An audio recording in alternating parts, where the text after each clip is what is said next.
Hi, just to give you a heads up, some of the recording will be cut into, I shouldn't say cut into pieces, but this was pre-recorded during the summer, and some things will be pulled out because certain things have changed.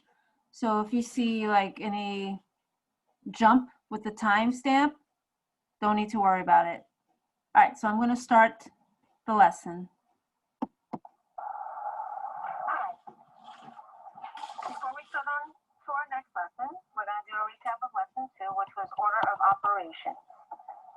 So what you took away from the last lesson was PEMDAS, P-E-M-D-A-S, PEMDAS. In order to remember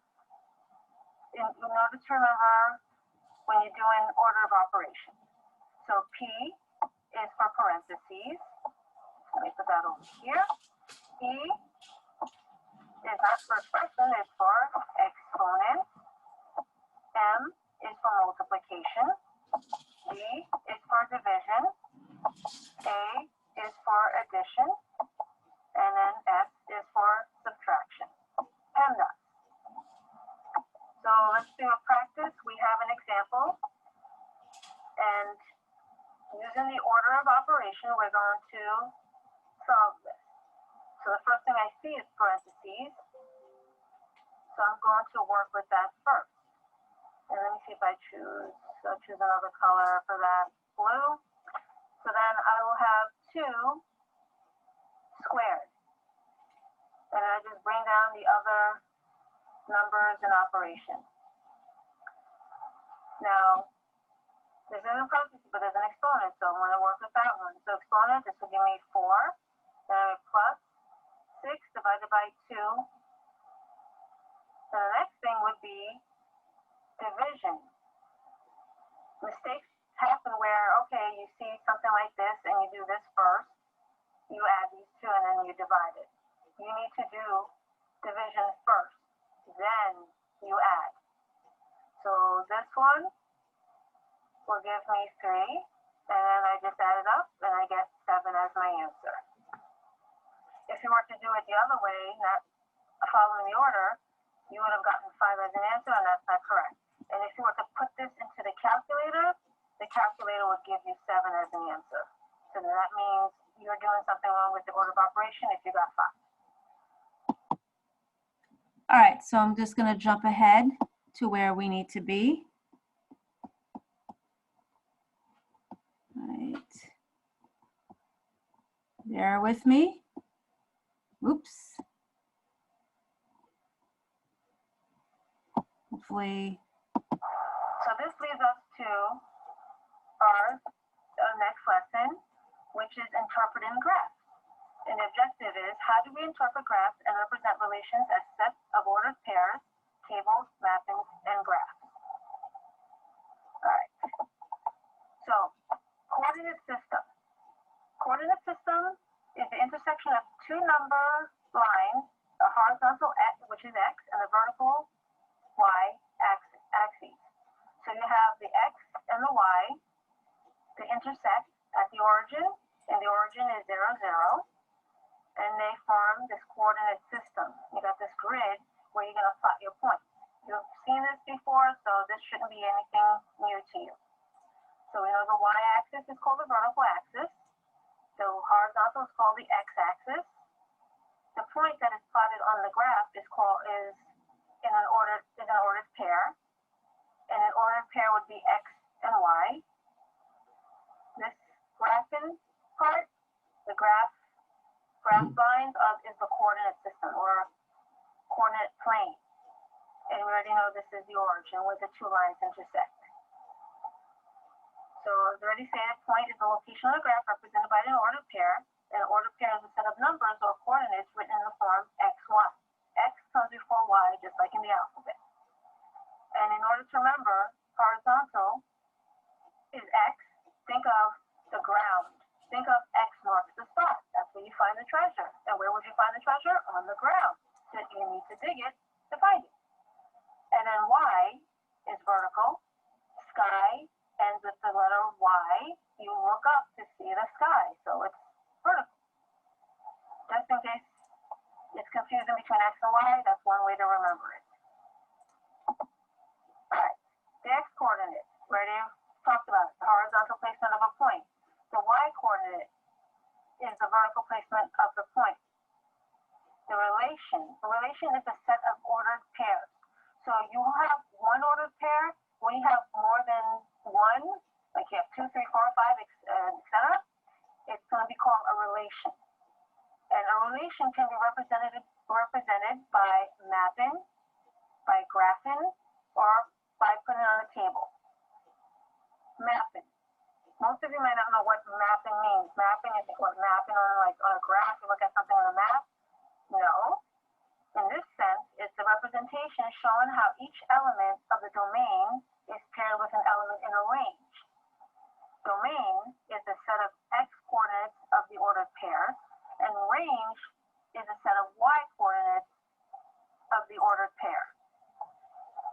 So we're going to look at diagrams based on a mapping, graph, and table. So these are the representations of a relation. You got 4 ways of doing this.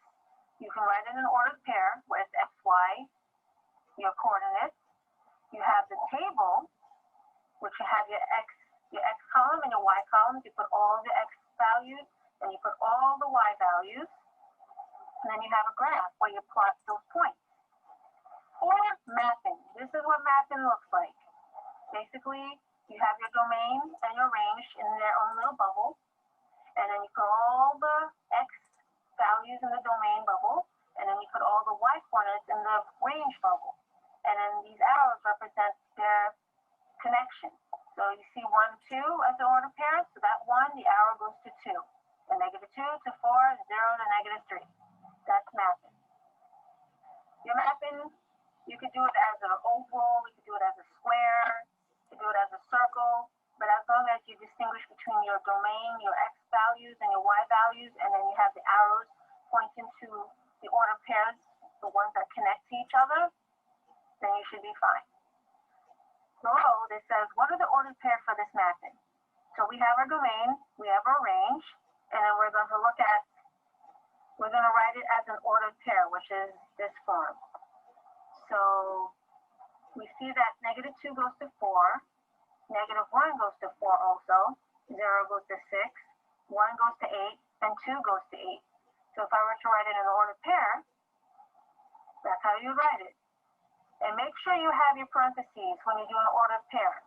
Because if you just had -2, 4, -2, 4, and that's it, then I'm going to think you're just giving me a set of numbers, like whatever numbers.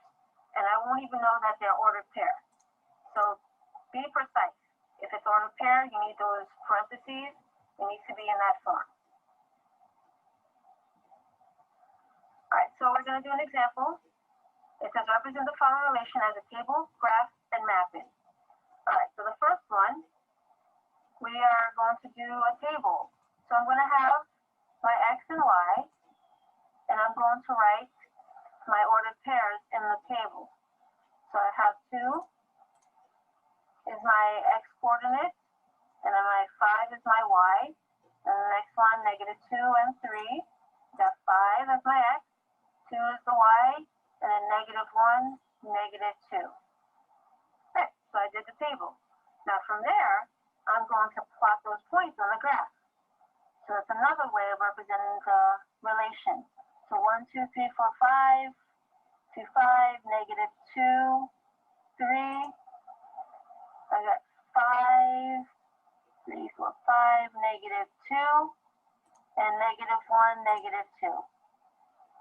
Those are my points. Now with mapping, I'm going to distinguish my x and y, but I'm going to put domain, write the word domain, and it's tiny, and then I have my word range. So I'm going to put all my x values in the domain, and then I'm going to put all my y values in the range. So I have 2, -2, 5, and 1. And then I have for my range 5, 3, and I'm going to put -2 only once because it appears twice. No reason to write it twice. I'll just put it once. Now I'm going to do my arrows showing the connection. So from 2 to 5, negative 2 to 3, got 5, negative 2, and then 1 also shares negative 2 with 5. Right. So at the bottom, it says, determine the domain and the range of the relation. So basically, I'll just extend this, make this bigger, and scroll down.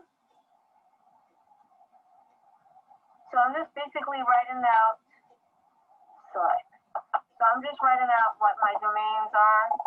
So domain is 2, negative 2, 5, and 1. And my range is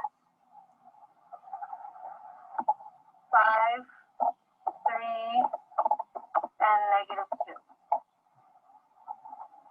That's all there is to it.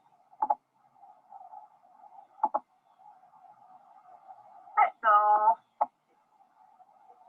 remember, for representation of relation, we got table, we've got a graph, we have mapping, and we have the ordered pairs. All right, so I'm going to stop the video here. This is connected to lesson 3A. And while looking at this, I noticed that for the domain, there's a 1. It's supposed to be negative 1. So that was a little typo there, just in case you don't know where that 1 came from. And then on the table, an ordered pair, it shows negative 1. All right. So this was the end for lesson 3A.